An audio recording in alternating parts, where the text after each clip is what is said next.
영화평론가 안치홍과 함께 하시겠습니다. 인간다움을 증명하는 특징 중에 사랑을 빼놓을 수 없다. 모성 같은 것은 포유류에서 거의 보편적이니 여기서는 성애에 기반한 사랑에 국한하자. 이 사랑이 인간다움의 핵심적 특징으로 지목되기에 사람들은 생명종 중에서 인간만이 사랑이란 걸 하는 유일무이한 종이라고 단정하기를 좋아한다.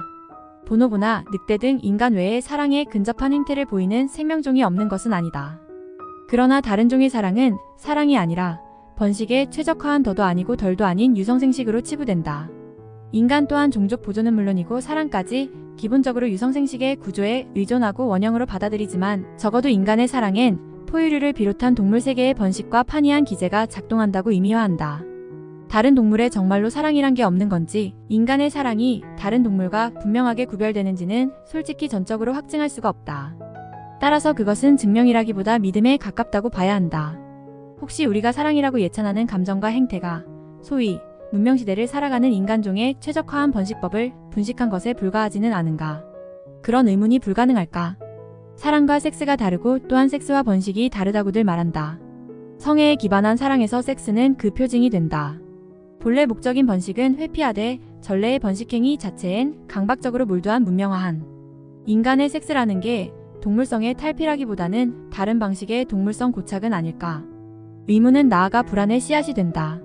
인간다움이란 것이 우리 주장과 달리 그렇게 대단한 것이 아닐지도 모른다는 불안.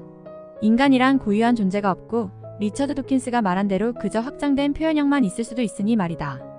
크게 보아 도킨스의 확장된 표현형식의 설명에 이 설명이 맞는지 틀리는지를 논외로 하고 많은 사람이 불쾌한 감정을 표명한다.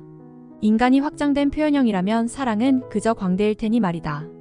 숭고로까지 격상하는 사랑의 배후에서 인간을 은밀하게 지배하는 DNA의 위험에 우리가 무지한 것이 아닐까. 어쩌면 무지가 아니라 외면이 진실일지도 모른다. 사랑은 신앙을 닮았다. 무성을 최종 신급으로 찬양하고 지구를 어머니라고 부르는 것으로 보아 확실히 인간은 포유류다. 동시에 동물이라는 확정된 사실 너머에서 동물과 다른 선험적으로 무언가 존엄한 존재일 것이라는 기대를 포기하지 않는다. 사랑은 인간이 존엄한 존재일 때 성립한다. 존엄한 존재로 다른 존엄한 존재와 독점적이고 아름다운 관계를 구축하는 것은 생물학 너머의 일이다. 인간이 포유류임은 증명되지만 더불어 존엄한 존재라는 생물학 너머의 증명은 쉽게 확보되지 않는다. 솔직히 믿음을 논리적으로 증명하려는 부질없는 욕망에 가깝다. 그러므로 가장 진실한 사랑은 신앙과 닮았다. 두 개념이 모두 초월을 전제로 성립하는 심리 메커니즘인 까닭이다.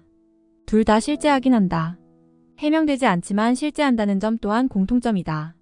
외부인의 관점으론 더없이 유치하거나 비합리적이지만 그 안에 휘말린 사람에겐 심오하고 황홀하며 관점에 따라선 더없이 합리적인 지경으로 간주된다는 데에 두 개념이 또 다른 공통점을 가진다. 영화 노트북은 동화 같은 작품이다. 사랑의 천부적 권위와 사랑하는 사람의 선험적 존엄을 달콤하게 증명한다. 동화 같다는 설명은 클리셰가 많이 발견된다는 뜻으로 이해해도 된다. 아이가 반복해서 동화를 읽듯이 어른과 달리 스토리의 변형을 싫어하고 같은 스토리를 좋아하듯 어쩌면 사랑은 철두철미한 클리셰이다. 클리셰가 사랑의 격화를 뜻하지 않는다. 다르게 표현하면 사랑은 보편성의 영역에 속한 감성이어서 나이, 신분 등 떠올릴 수 있는 어떤 차이에도 불구하고 노트북에서 보듯 사랑 안에서 사람들은 거의 동일하게 행동하고 비슷하게 느낀다는 얘기다. 노트북이 실화를 바탕으로 했다는 얘기가 홍보 포인트로 활용된다. 홍보에 도움이 될지 모르겠으나 사랑의 논의엔 아무런 상관이 없다. 이 영화에서 원작이나 실화 같은 게 중요하지 않은 이유는 앞에서 언급한 보편적인 혹은 상투적인 사랑의 구조에서 영화가 한 걸음도 벗어나지 않았기 때문이다.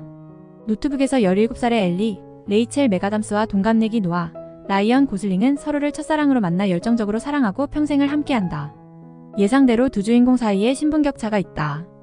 엘리 부모의 반대가 사랑의 난관으로 등장하고 일단 아직 너무 어린 두 사람이 타이에 의해 헤어진다.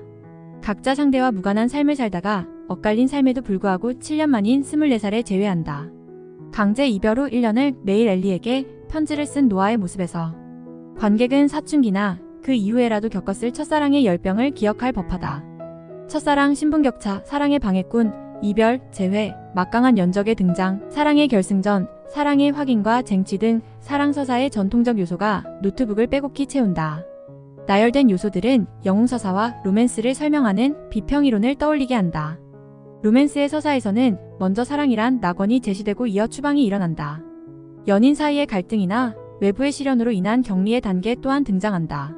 그렇지만 주인공은 시련과 역경을 극복하며 사랑의 희망을 품고 계속 나아간다. 노트북이 잘 그려내었듯이 구원 혹은 결합이 로맨스의 결말인 건 당연하다. 러시아의 예술이론가 블라디미르 프로프가 말한 민담 혹은 예시하기의 31가지 기능이나 이것을 압축하여 영화 서사에 맞춰 설명한 크리스토퍼 보글러의 영웅의 여정은 더 명확한 구조화를 꾀한다. 영웅의 여정은 일상세계, 모험이 부름, 거부, 조력자와 만남, 첫 번째 관문 통과, 시험 동료적, 접근, 중대한 시험, 보상, 돌아오는 길, 부활, 엘릭서의 12개로 구성돼 개수가 많은 프로프 이론보다 대중적으로 자주 인용된다. 많은 팬이 이 영화를 인생 로맨스로 꼽는다. 그 이유는 스토리가 시원하게 풀려나가고 국면 전환이 빠르지만 내내 로맨스의 핵심을 꽉 붙잡고 있기 때문일 것이다. 사랑의 플로차트에 들어갈 요소를 모두 채워 넣어 관객으로부터 공감을 끌어내는 데 성공한다. 그러나 보글러의 영웅의 여정의 요소를 모두 채웠다고 인생 로맨스가 되지는 않는다. 요소마다 사랑의 심리나 감정을 잘 버무렸기에, 즉 디테일을 살렸기에 영화 팬의 공감을 끌어낼 수 있었다. 이 영화의 매력은 시작과 끝에 집중해 극을 전개한 데서 생긴다. 영화에서 두 사람이 사랑한 기간은 별로 길지 않다. 17살의 짧은 첫사랑의 열병과 헤어짐, 24살의 재회와 결합은 구조상 액자 영화에 가깝다. 동시에 본줄거리이기도 하다. 여기에 치매에 걸린 엘리와 그를 옆에서 지키며 옛날 그들의 사랑을 회고하는 노아 두 사람의 인생 끝자락이 따라붙는다. 회고는 구성상 부수적 줄거리가 돼야 하지만 의미상으론 그렇지 않다. 두 노인은 같은 날 밤에 함께 늙어 죽는다. 선형으로 배치하지 않았고 별개처럼 구성했지만 하나인 이 이야기에서 빠진 것은 시작과 끝 사이에 더는 극적이지 않고 대부분 평범하며 때로 지루한 사랑으로 표현되지 않는 사랑하는 사람 사이의 삶이다. 플래시백으로 구성하여 마치 옛날 이야기를 들려주는 듯한 외양을 취한다. 그리하여 영화는 두 청춘의 사랑이 열매를 맺는 장면으로 끝낼 수 있게 된다. 그리하여 두 사람은 영원히 행복하게 살았답니다로 마무리한 셈이다. 어떤 이들에게 이 영화가 인생 로맨스로 각인됐다면 동화에서 그리하여 두 사람은 영원히 행복하게 살았답니다는 선언만 하고 행복의 실체를 생략한 것과 달리 영화에서 그 실체를 보여주었기 때문일 것이다. 영화는 행복한 결말에서 열정적인 시작을 추적한다. 결말까지 보여준 셈이다. 그러나 행복한 결말의 선언을 작정하고 보여준 연출은 또 다른 동화적 진술이다. 실화의 바탕에 결과를 제시하는 동화적 진술에 따른 행복의 실체의 제시는 착시다. 그리하여 두 사람은 영원히 행복하게 살았답니다는 식의 사랑이 현실에 존재하지 않는 만큼 감독은 같은 시간에 죽는 마무리 설정을 통해 관객에게 그러한 인상을 심어준다. 두 사람 사랑의 실제 삶이 불행했다는 뜻이 아니다. 아무리 행복한 부부의 삶도 사랑의 열정에 휩싸인 순간의 기쁨과는 다르다. 엄밀하게 그것은 종종 사랑을 완전히 배신하기도 하는 사랑에서 파생한 삶이다. 즉 둘은 완벽하게 다른 종류의 감정이자 삶의 양태이다. 닉 카사베츠 감독은 다른 두 개를 교묘하게 엮어서 전체로서 하나인 것처럼 만드는 데 성공했다. 보글러의 영웅의 여정의 마지막은 엘릭서를 지니고 돌아오는 것이다. 엘릭서는 마법의 약이나 불로장생의 약을 뜻한다. 연금술에서는 생명을 연장하거나 모든 병을 치유하는 신비의 물질로 간주했다. 서사에서 엘릭서는 상징으로 의미가 확대된다. 영웅이 모험을 통해 얻는 귀중한 보상으로 물질적인 것일 수 있지만 지혜, 통찰 같은 추상적인 것이기도 하다. 이 영화에서는 사랑이다. 노트북이 영웅 서사라면 영웅은 남자 주인공인 노아로 여겨진다. 가부장제에 입각한 서사라는 비판이 가능해 보이는데 모르는 척 넘어가줘도 되지 싶다. 가부장제 시대의 사랑을 그렸기에 가부장제의 그늘이 어리는 걸 피하지 못했다고 봐야 한다. 이 영화에서 사랑이 엘릭서라면 구체적으로 어떤 모습일까? 여러 후보 중에 나는 영화 제목이기도 한 공책이 가장 강력한 엘릭서 후보라고 생각한다. 기억을 잃어가는 엘리는 노아에게 자신들의 이야기를 기록한 공책을 전해주며 다음과 같이 말한다. 이걸 나에게 읽어줘요. 그러면 내가 당신에게 돌아갈게요. 여기서 당신이 누구인지 자명하다. 카사베츠 감독은 인생의 종점에서 엘리가 최고의 전리품을 얻는 것으로 설정한다. 생성된 배경이나 화자, 시기 등을 감안할 때 노아에겐 공책이 확실히 엘릭서이다. 시작과 끝을 관통함으로써 사랑의 존엄을 그리고자 한 제작진의 의도는 노아의 화답에 해당하는 다음 대사를 통해 달성된다. 요양원에서 아버지, 노아가 할 수 있는 일이 없으니 집에 돌아오라는 자녀들의 요청에 대답한 말이다. 너희들 엄마가 내 집이야. 사랑이라는 기적. 사람들은 사랑에 흔히 운명이란 단어를 결부시키기 좋아한다. 애매한 결부이다. 운명이 맞기도 하고 아니기도 하기 때문이다. 분명한 것은 사랑하는 이에 주체적 관여 없이 사랑의 운명이 성립하지 않는다는 사실이다.